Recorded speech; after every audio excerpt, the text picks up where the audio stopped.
저는 오늘 여러분과 같이 본 말씀 가지고 계속 질문 시리즈를 하고 있죠. 질문 시리즈죠. 14번째 시간인데 오늘은 두 부류는 누구인가? 두 부류. 자, 예, 오늘은 이제 그 종려주일이라고 하거든요. 종려주일이라고 하는 것은 그 예수님께서 이제 십자가를 지기 위해서 예루살렘으로 입성을 하게 됩니다. 예루살렘으로 입성하게 될 때에 그 예수님께서 가는 그 길에 수많은 사람들이 나와서 골목과 거리에 가득 뛰어온 사람들이 종려나무 가지를 흔들면서 호산나 호산나 다윗의 자손 예수여, 이렇게 종려나무 가지를 흔들면서 환호했던 것을 그것으로 이제 이름이 붙여졌죠. 종려나무. 그래서 종려주일이다, 그렇게 말합니다. 그것이 이제 종려주일이 예수님께서 예루살렘으로 입성하는 날, 그리고 그 종려주일이 지나고 이제 월요일부터 이제 신문 받으시고 고난을 당하시고 이제 금요일날 십자가에 못 박히게 되는, 그리고 월요일부터는 이제 고난 주간이 금요일까지 시작되고, 그 이제 금요일, 토요일, 주일날 아침에 부활하시니까 이제 부활주일이 되고 이렇게 됩니다. 그래서 이제 그 예루살렘 입성한 종려주일, 그리고 내일부터는 고난주간이 시작되는데, 고난주간에 우리가 무엇을 해야 되는가? 오늘 고난주간, 고난에 대한 설교를 하려고 하는 건 아닌데요.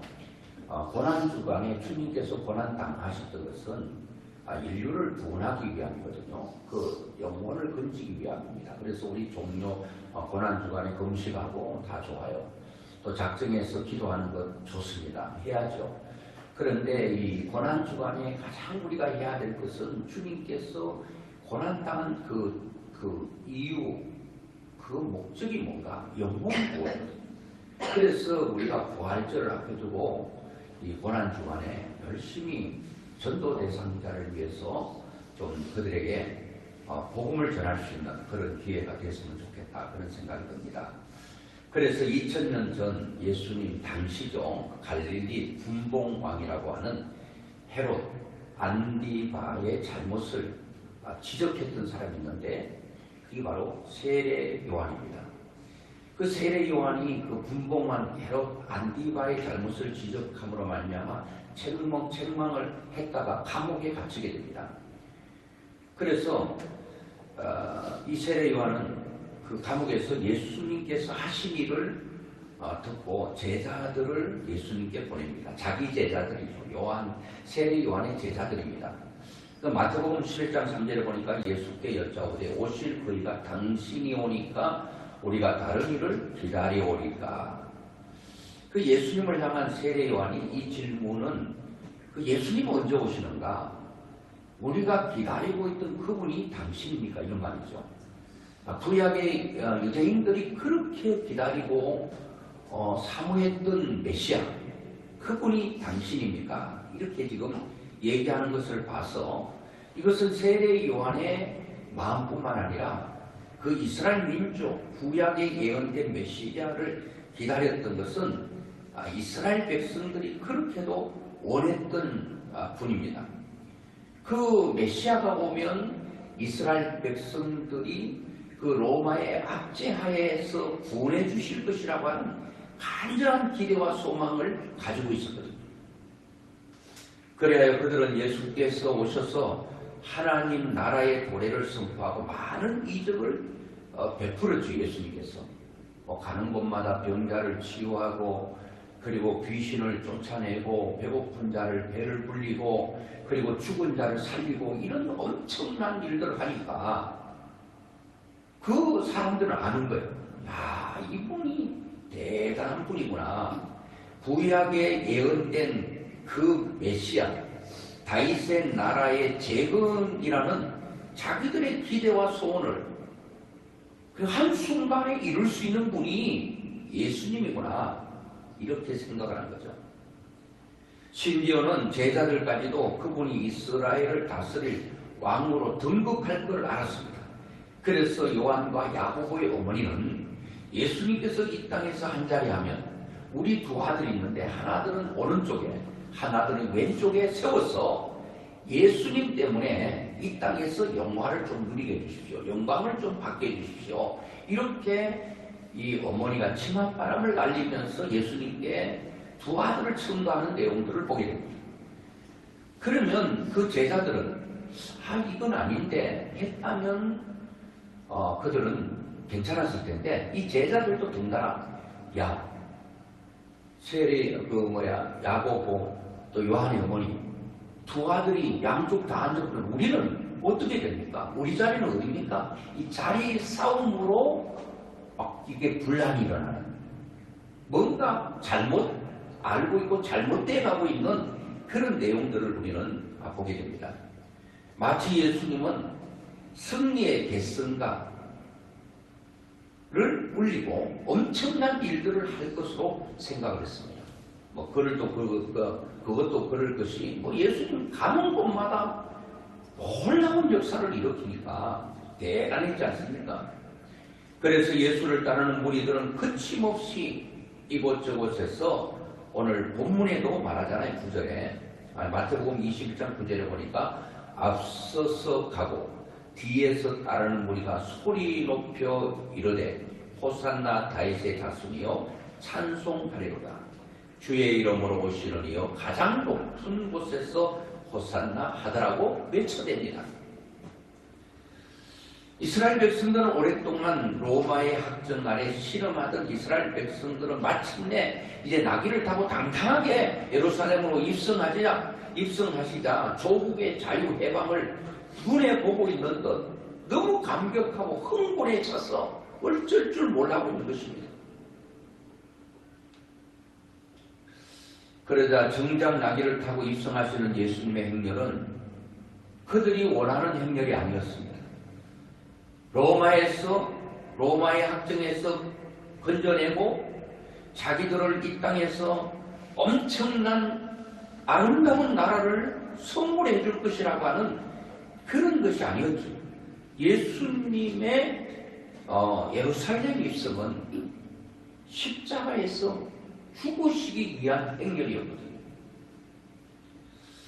그가 입성하신 것은 정치적 혹은 군사적인 목적 때문이 아니었고 백성을 선동하고 반란을 일으켜 로마와 싸우고 왕위에 오르기 위한 것도 아니었는데 그의 입성은 온 인류의 죄를 대신하여 십자가에 못 박혀 죽으시기 위한 행렬이었는데 많은 사람들이 잘못 알고 있는 거죠. 오늘 저는 이 종료주의를 통해서 그때 예수님 당시 2000년 전에 예수님께서 예루살렘으로 입성할 때 여러분 상상해 보세요. 골목마다 그 거리마다 미어터지는 사람들이 나와서 종려나무 가지를 흔들고 호산나 다윗의 자손이여 계속 외쳐댔습니다. 그런데 그 많은 사람들이 과연 어떤 사람인가? 그때 2000년 전에 예수님께서 예루살렘에 입성할 때 그 많은 무리 속에 나도 한 사람이라고 한다면 이거는 예수님을 너무 슬프게 하는 거예요. 그 많은 무리 가운데 숫자를 헤아릴 수 있을 정도의 사람은 깨달았을지도 모르겠어요. 제가 생각할 때는 그때마다로 제자들도 그 유대인들, 이스라엘 백성들의 마음과 크게 다르지 않았다고 생각되는 거예요. 그리고 우리는 지금 어떤 행렬에 속해서 2000년 후인 예수님을 따르고 있는 우리가 어떤 행렬 속에 따르고 있는가를 종료주의를 통해서 내 신앙을 점검해 봐야 되고 잘못됐다면 가감없이 수정하고 바꾸고 삭제할 것은 삭제하고 삽입할 것은 삽입해서 내 신앙을 한번 정립을 해야 된다라고 하는 것입니다. 저는 오늘 이 예수님께서 예루살렘 입성할 때 따라갔던 그 첫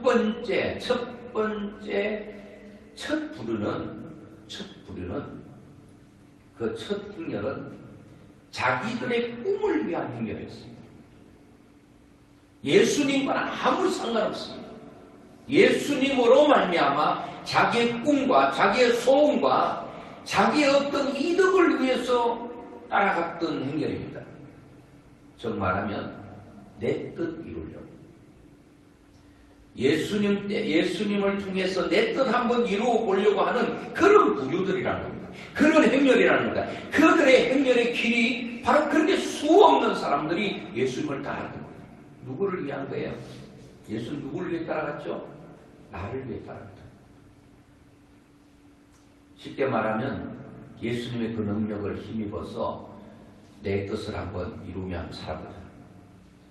나귀 새끼를 타고 예루살렘으로 입성하신 예수님, 그 모습을 본 이스라엘 백성들은 그동안 예수에 대해 가졌던 그들의 기대가 이제서야 드디어 예루살렘으로 입성해서 그 모든 것이 이루어지는구나, 그렇게 생각합니다.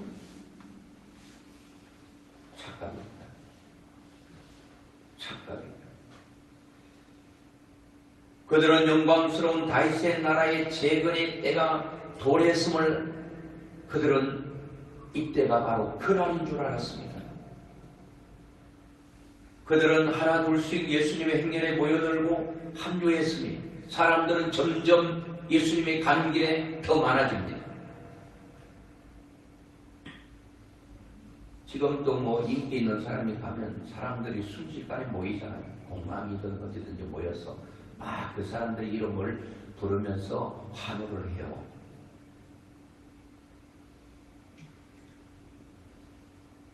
그들은 예수를 통해 지금까지 그렇게 고대해왔던 소망이 이루어질 수 있다는 생각에 그야말로 꿈과 같은 그런 시간이었습니다.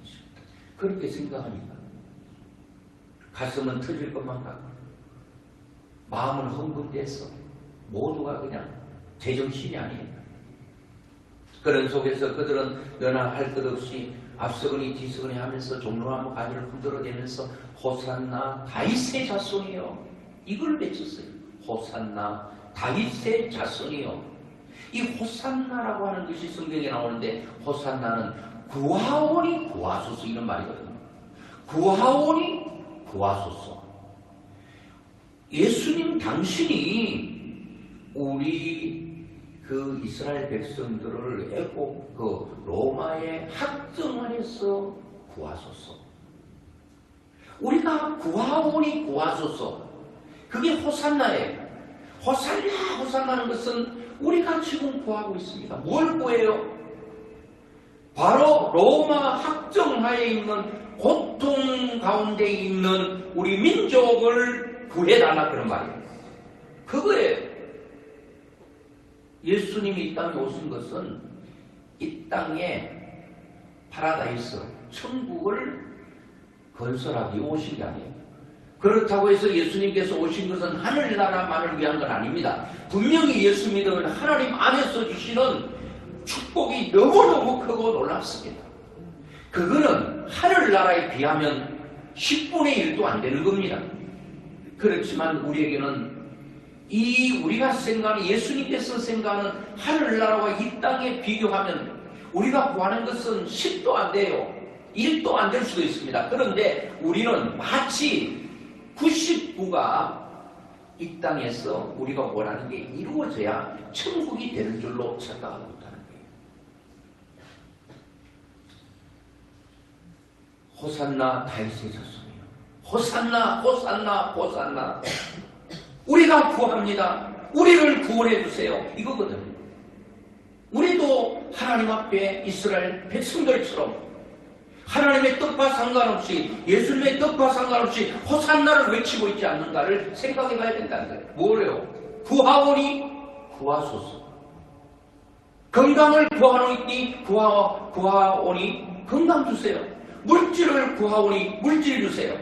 자녀 잘되기를 구하오니 자녀 잘되게 해주세요. 이 땅에서 형통을 구하니 형통을 주시옵소서. 이게 호산나거든요. 그들의 이스라엘 백성들이 2000년 전에 예수님께서 예루살렘 입성할 때 호산나라고 외쳤던 그 목소리, 그 외침이 오늘을 살아가고 우리가 예수님을 향하여 그렇게 호산나라고 외쳐대고 있지는 않는가 생각을 해봐야 된다는 겁니다.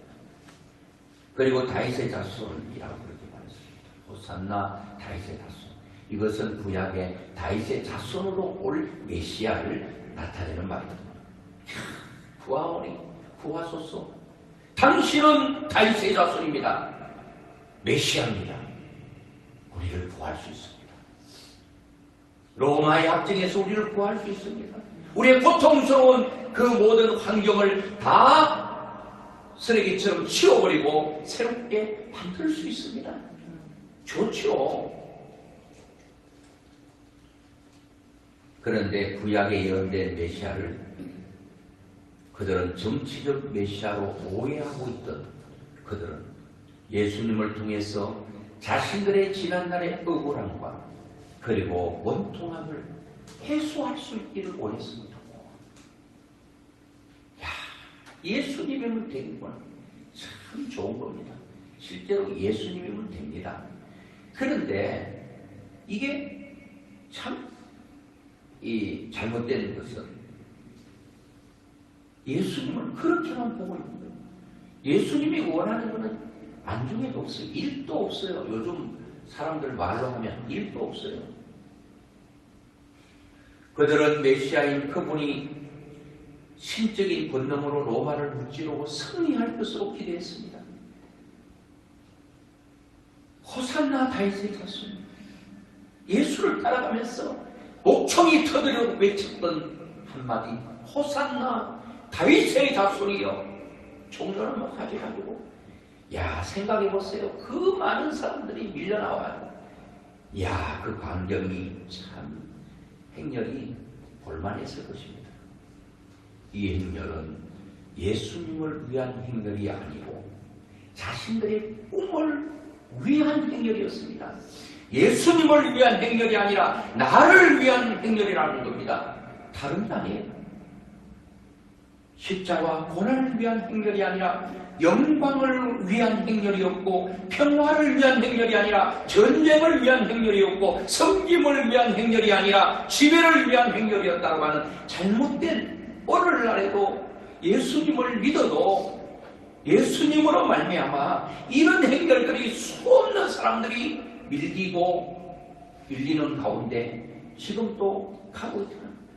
예수님을 믿노라 하고 예수님을 따른다고 하면서도 정작 주님과 상관없는 다른 길을 걷고 있는 사람들이 너무 많다는 겁니다. 그때나 지금이나 여러분 다를 게 얼마나 있겠습니까?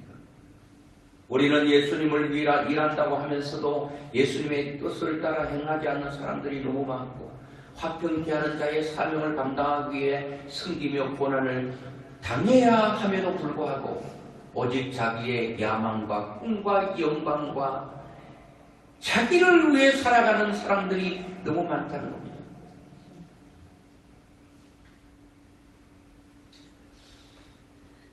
저는 제 자신에게 여러분께 묻고 싶습니다.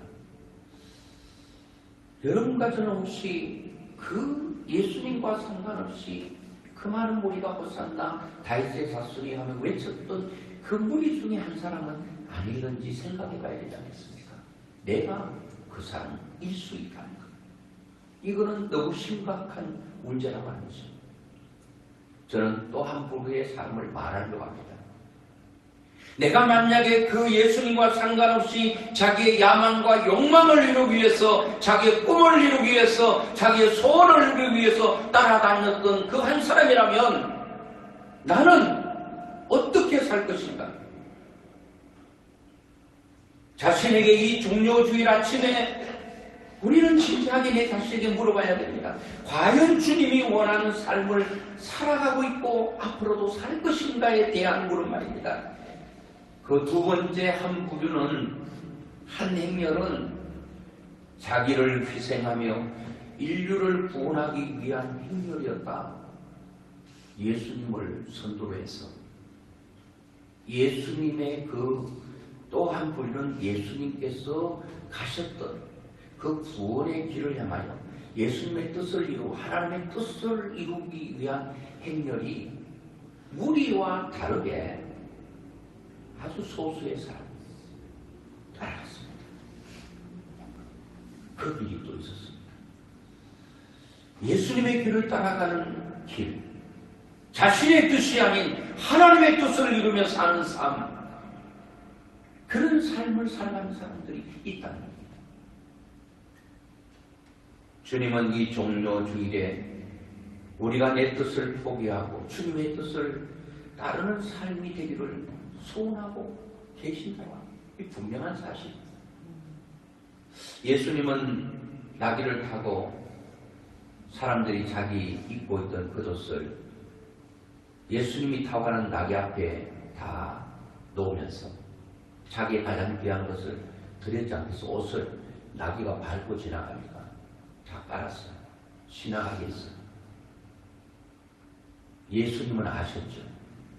야, 저 사람들이 지금 무리를 지어서 호산나, 호산나, 호산나, 구하오니 구하소서, 다윗의 자손 메시아여, 이렇게 소리 질러대고 그렇게 울부짖는 것 듯한 그렇게 부르짖는 사람들의 마음을 모르셨을까요?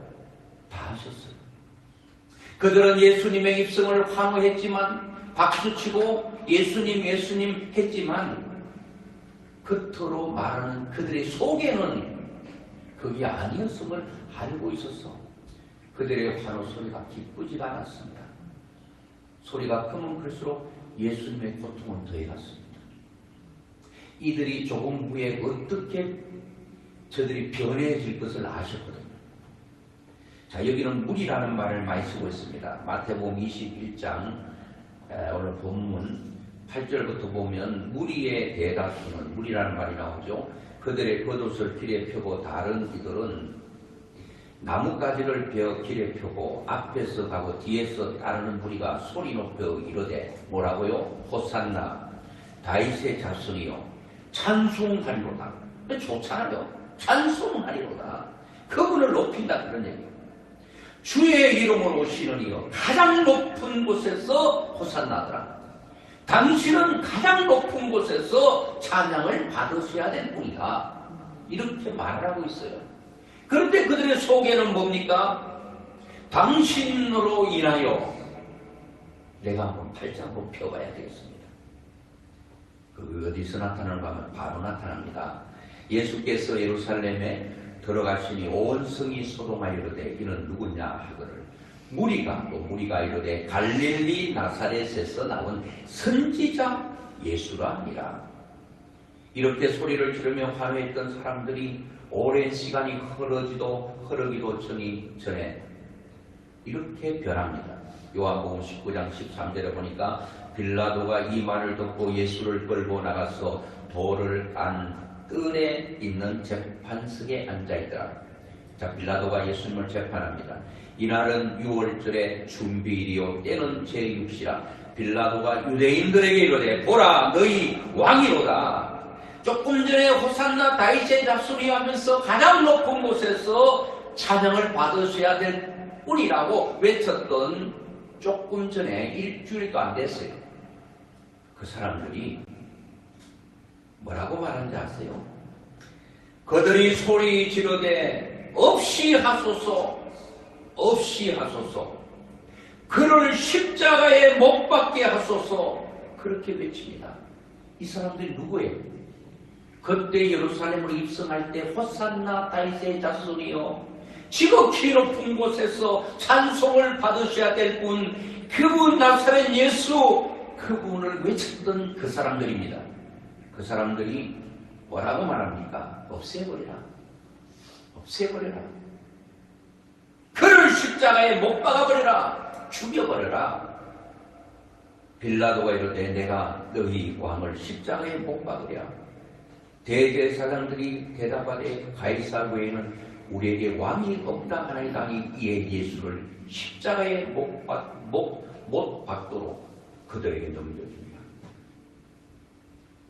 그 사람이 이 사람입니다. 왜 이 사람이 갑자기 그렇게 호산나 다윗을 외쳤던 사람이 갑자기 폭도로 변했습니까?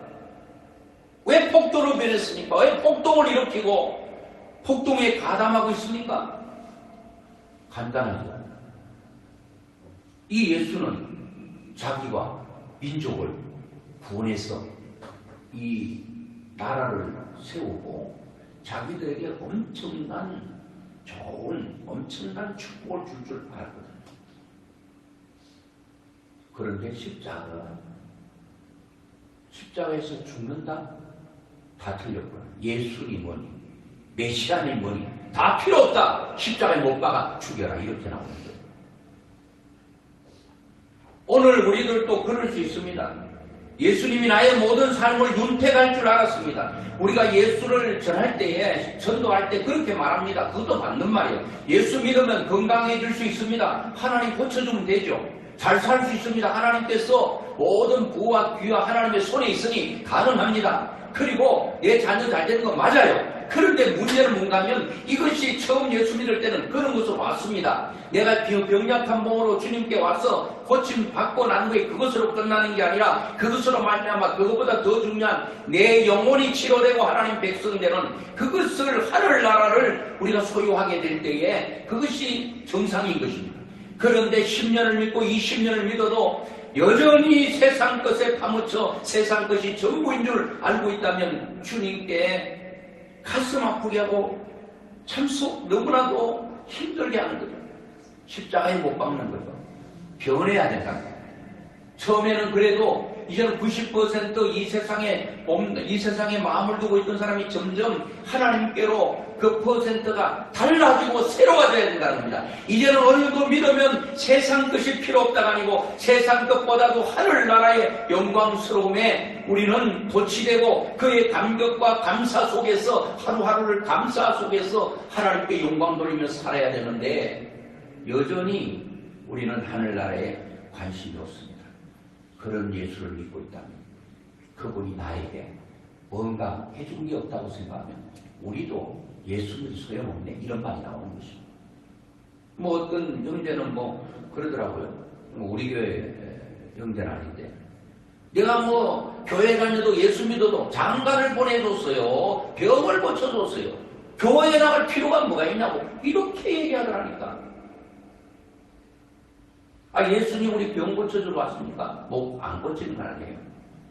뭐 장가 보내주기 위해서 오셨어요? 장가도 보내주시지. 이런 사람은 자기가 생각할 때 예수 믿으면 장가도 보내줄 것 같지 믿었는데 안 보내주시네. 아, 병도 고쳐주실 줄 알았는데 병도 안 고쳐주시네. 뭐 예수 왜 믿냐고, 왜 교회 다니냐고. 아, 필요 없다는 거야.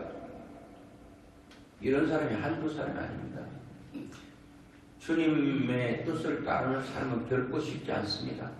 우리 주님은 이 땅에 오신 것은 이 땅의 것이 필요 없다가 아니고 이 땅의 것보다 상상할 수 없는 영광스러운 천국을 가지고 이 땅에 오셔서 우리 마음속에 우리 모든 사람들에게 이것으로 오셨는데 이 엄청난 것은 보지 못하고 이 땅의 것을 천국만큼이나 크게 보고 천국에 대한 관심이 없을 때 가슴 아파하는 거죠.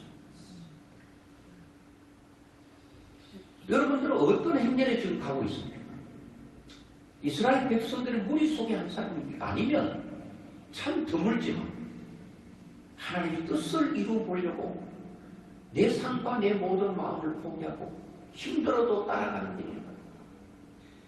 주님을 따를 줄 알았는데 오히려 주님을 십자가에 못 박는 자가 될 수 있습니다. 구세군을 창설한 윌리엄 부스라는 사람이 있습니다. 이분은 구세군 교회가 있어요. 그 이단 아닙니다. 그건 이제 이 명칭이 이제 군대식으로 돼가지고 무슨 이렇게 사령관 이렇게 말을 하거든요. 그거를 이 창설한 사람이 구세군을 창설한 사람이 윌리엄 부스라는 사람인데 이 사람이 청년 때도 예수를 잘 믿었습니다. 자기가 잘 믿는 줄 알았습니다. 온전히 주님을 따르는 삶을 살기는 못하였는데 주님 뜻대로 살고 노력을 했습니다. 근데 하루는 윌리엄 부스가 꿈을 꾸는데 꿈입니다. 꿈을 꾸는데 갈보리 언덕 같은 산으로 올라가는 자신을 보았습니다. 갈보리 언덕 십자가죠. 꿈입니다. 꿈. 그곳에는 십자가가 서 있었고 거기에 한 사람이 매달려 씨름하고 있었습니다. 예수님이겠죠. 아, 예수님이시구나 생각하는 순간 한 청년이 오더니 십자가에 사다리를 놓고 예수님께서 매달려 있는 십자가를 향해 올라가더라는 겁니다. 올라가 이미 못 박혀있는 예수님의 손과 발에 다시 자기가 가져온 큰 대못을 가지고 예수님 박혀있는 손에 또 큰 대못을 받고 있더라는 겁니다. 윌리엄 부스는 견디지 못하고 달려가 소리를 쳤습니다. 야 이놈아! 왜 예수님께 또 못을 받고 있는 거야? 그만두지 못해 하면서 화를 냈습니다. 어서 내려오라고. 이 나쁜 놈아. 도대체 너는 누구냐? 이렇게 딱 외쳤는데 그때 그 청년이 망치질을 멈추고 뒤를 돌아보면서 윌리엄 부스를 봤습니다. 그때 I am you 그렇게 말합니다. 나는 너다 그렇게 말합니다. 깜짝 놀라서 윌리엄 부스 청년을 자세히 진짜 바로 자세히 쳐다보니까 십자가에 못 박고 있는 그 청년이 자기다입니다. I am you 나는 너야 그렇게 말합니다. 그리고 꿈에서 깨어났습니다.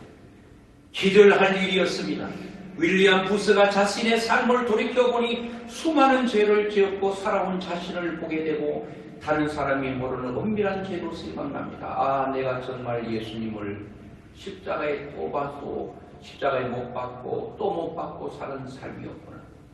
부스는 그 자리에서 십자가에 예수님을 깊이 생각하며 철저한 통회와 회개가 일어났습니다. 그리고 그날 이후 윌리엄 부스의 삶이 바뀌어 있습니다. 꿈입니다, 꿈.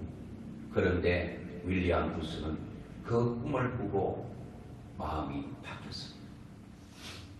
그리고 자기가 그때부터 삶을 확 바꾸기를 시작합니다. 우리가 과연 예수님을 다시 십자가에 못 박고 있는 일이 없는지 우리 자신을 살펴봐야 합니다. 오늘도 예수님은 십자가 위로 오르시고 입술로만 그리스도인인 우리는 우리의 삶의 모습으로 십자가에 오르신 그분을 나도 올라갔어.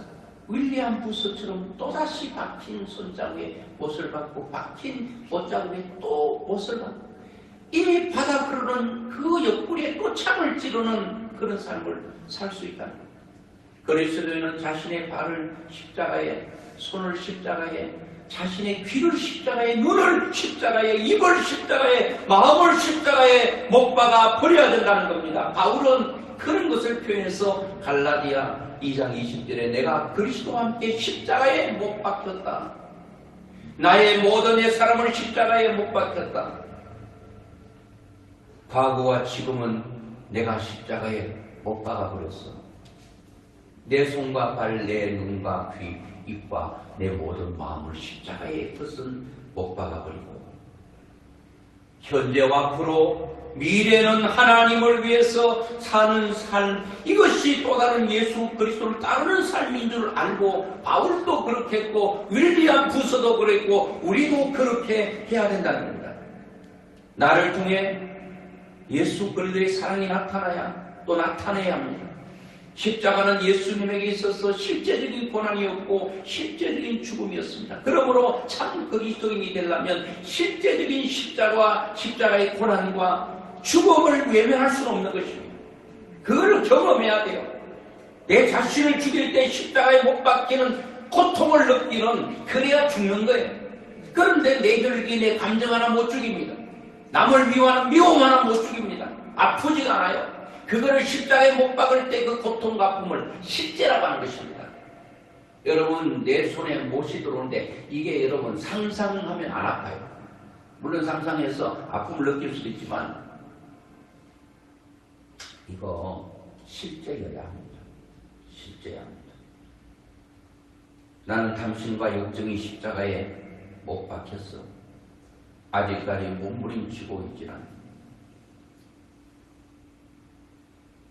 나는 십자가에 못 박혔다고 하는데 여전히 그렇지 않을 수 있습니다. 그래서 마태복음 16장 24절에 예수께서 제자들에게 이르시되 누구든지 나를 따라오려거든 자기를 부인하고 자기 부인이 아픕니다. 자기를 어떻게 부인하겠어? 자기 십자가에서 절하는 겁니다. 그리고 따라오라는 겁니다. 부인해야 된다. 자기를 부인해야 됩니다. 십자가에 못 박히는 고통의 아픔만큼이나 부인이 힘들다. 십자가를 진다는 것은 십자가에 못 박히는 고통과 똑같은 경험을 하게 된다는 겁니다. 십자가를 지는 삶, 우리 하나님께서 우리에게 원하는 것은 이사야 43장 7절에 내 이름으로 불려지는 모든 자 곧 내가 내 영광을 위하여 창조한 자를 오게 하라. 그를 내가 지었고 내가 그를 만들었다. 예수님 우리를 만든 이유가 뭐예요? 영광을 받으시기 위해서. 우리가 예수님과 상관 내 뜻 이루려고 하는 행렬 말고 주님의 뜻을 이루고 하나님의 뜻을 이루기 위해 걸어갔던 예수님의 그 길을 갈 때에 하나님께 영광이 된다. 그 길은 쉽지 않는 길이라는 겁니다. 내 자신을 죽이지 않으면 못 가는 길이라는 겁니다.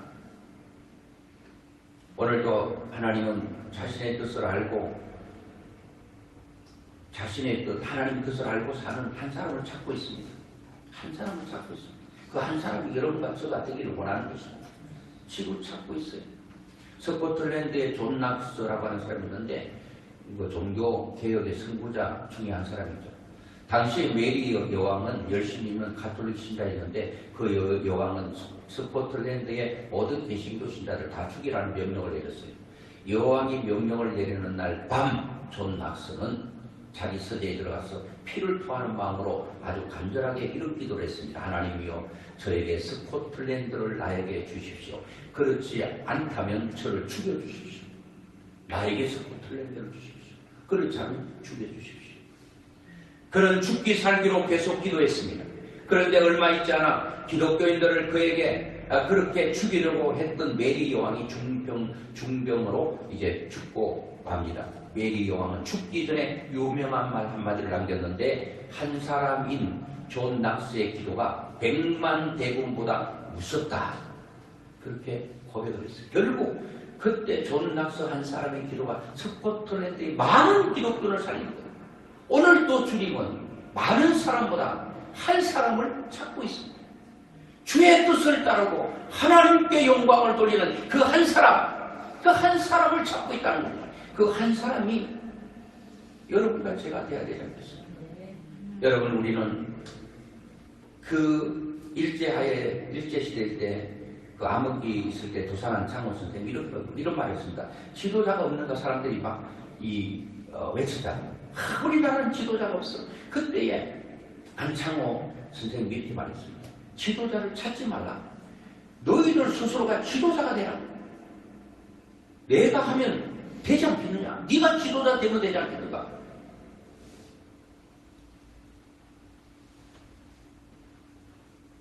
우리는 참된 지도자부터 불평하지 말고 내가 지도자가 되는 심정으로 살면 되고 가정에 소망이 없다고 낙심하기 이전에 내가 무릎 꿇어 기도함으로 우리 가정에 소망이 있는 그런 부모와 자녀가 되기를 원해야 되는데 우리 부모는 왜 이 모양이냐? 우리 자식은 왜 이 모양이냐? 그렇게 하니까 불평과 불만과 원망만 쏟아지는 거예요. 교회에 대해서 부족하다고 말하기 전에 내가 하나님께서 나에게 주신 능력과 은사를 가지고 부족한 교회 부분을 내 한 사람이 감당하고 그 교회에 부족한 것들이 나로 말미암아 채워질 수 있다면 얼마나 감사할 일이에요. 회사가 뭐 이 모양이니 저 모양이니 원망 불평하지 말고 내가 회사가 원하는 사람이 되고 그런 사람이 되기를 기도하고 나를 통해 그리스도가 나타나고 하나님의 뜻이 내 삶의 현장에서 나타나서 하나님의 영광을 받을 수 있다면 그 길이 여러분 하나님이 원하는 한 부류, 한 행렬이 아니겠는가? 수가 아닙니다. 아무리 많으면 뭐하겠습니까? 사업이 없다라 어렵다고 남탓합니다. 그러지 말고 하나님 앞에 위대한 삶이 되기를 기도하고 하나님이 원하는 사람, 하나님 나를 통해서요. 하나님의 영광이 드러나기를 원해요. 우리 가정에서요. 이 직장에서요. 그리고 교회에서 나를 통해 하나님의 뜻을 이루기 위한 것은 힘들고 어렵지만 그 길을 내가 선택하겠습니다. 오늘 여러분 말씀을 맺으면서 우리는 이 종료주일 아침에 자신의 욕망과 유익을 위하여 따르기로 한 우리가 아니라 힘들고 어려운 좁은 길, 십자가의 길이라 할지라도 거기는 하늘나라가 보장되어 있고 주님이 함께 하시고 그리고 주님과 함께 끝까지 따라가기로 오늘 이 아침에 해야 된다는 거예요. 다짐해야 된다는 거예요. 주님, 저는 많은 우리가 밀고 밀리는 홍수 같은 그런 부류의 한 사람이 아니라 참 외롭고 고독하고 힘들어도 하나님의 뜻이 나를 향한 그 뜻이 있고 그 뜻 이루 보려고 합니다. 하나님, 나는 부족하니까요. 나 좀 꼭 도와주세요. 나를 좀 일으켜주세요. 라고 기도하고 살아갈 수 있는 이런 하나님의 영광이 여러분과 저를 통해서 우리 교회를 통해서 일어나기를 이 종료주일 아침에 우리 하나님께서 우리에게 원하는 귀한 뜻인 줄을 믿고 여러분의 삶이 그렇게 되기를 주의 이름으로 축원합니다.